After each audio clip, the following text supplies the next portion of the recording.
Speaking to us this evening on the topic of the Safe Schools program is our resident family expert and founding member of Defending Australian Family Traditions, Mr. Ash Sumptions. Ash, it's good to see you this evening. Good evening. Mr. Sumptions, why don't you outline for us your bona fides on family matters? Well, for the last 3 years I've been the elder who heads up my church's family ministries department.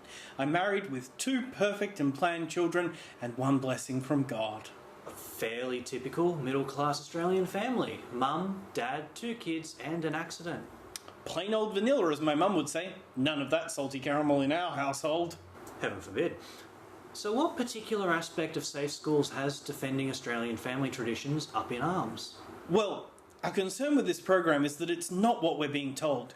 They tell us it's an attempt to reduce bullying and promote inclusion in our schools, when in reality it's a loose association of extremist left-wing propaganda masquerading as a curriculum. Or maybe you could give us some examples from the program of misleading content? Like I said, they say it's about preventing bullying and improving inclusion in schools, but really it's about making the kids gay. Well, I've taken an admittedly cursory look at the documentation and I didn't come across anything that could even be remotely interpreted as turning kids homosexual. Well, it's not immediately obvious to the layperson. Well, how about you explain it to me, as a layperson? It's not so much about what is there as it is about what isn't there. Surely any program genuinely interested in stamping out bullying should deal with the major causes of bullying. Which are? Well, when I was a kid, I used to pick on kids that were too fat, or too skinny, or too short, or too tall, or too average. I see. Rangers, the albinos, anyone with tan lines, Nigels, wogs, smartasses, dumbasses, you know, anything that made them abnormal. By those standards, just about everyone would be a target. Well... But you're claiming that a student's sexuality wouldn't make them a target? Well... Particularly during adolescence, when students are becoming increasingly aware of themselves as people. Well... What about all the cross-dressing? I think you'll find that it's more about schools having uniform options that allow students to dress in a manner that makes them most comfortable. Exactly. Next thing you know, boys will be swanning around in dresses. How is that discouraging bullying? Well, what about girls who might prefer to wear shorts or trousers? Or boys who wish to wear a style of dress more in keeping with their cultural heritage, such as a kilt? Girls should wear dresses or skirts, and men should wear pants. At my church, if any woman or girl showed up in pants, they'd be escorted out by the deacons. And don't get me started on the time a man showed up in a dress. Well, what your church does really has no bearing on this matter. In the real world, trousers are considered a gender-neutral option. But they're not feminine. How are girls supposed to maintain their modesty in such environments? Most educators would probably agree that shorts and trousers are a more modest option, particularly for girls interested in sports and other physical activities.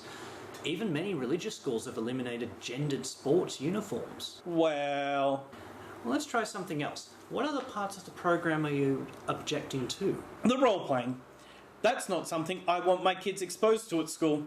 That should be between a man and his wife and the child who awkwardly walks in on them late at night as they make a last-ditch attempt to reignite the spark in their rapidly cooling relationship. I think you've got the wrong idea. The role plays are about students building empathy for classmates by acting out what life might be like for students with different experiences to their own. But they have to pretend to be gay. What if they enjoy it? Well, then maybe they learn something about themselves. No child of mine is going to learn to enjoy homosexuality at school. If they're going to learn about homosexuality, it should be how I learnt about it, at church with my dangerously underqualified youth pastor. Sounds like your kids could benefit from the sort of multifaceted development the Safe School program offers. My children are perfect already. Just the other day, little Hezekiah came home from school and told me about how he'd stopped one of the gays in his class from trying to force his perversion on him. Really? What was the other student doing? He was trying to tell Hezekiah that it wasn't okay to use gay as a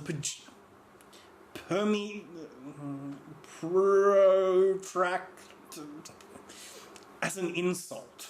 But surely you can see that using gay as a pejorative is offensive not only to the child being called the name, but also any child who is struggling with their sexuality. I wouldn't know. I'm not one of those people. Well, that's what Safe Schools is about, taking a moment to think about how your words and actions affect those around you. I shouldn't have to pussyfoot around just because some gay might get their knickers in a knot about something I said. You've never stopped to think about how you affect those around you? No. Obliviousness in a nutshell. Ash Sumptions, thanks for your time.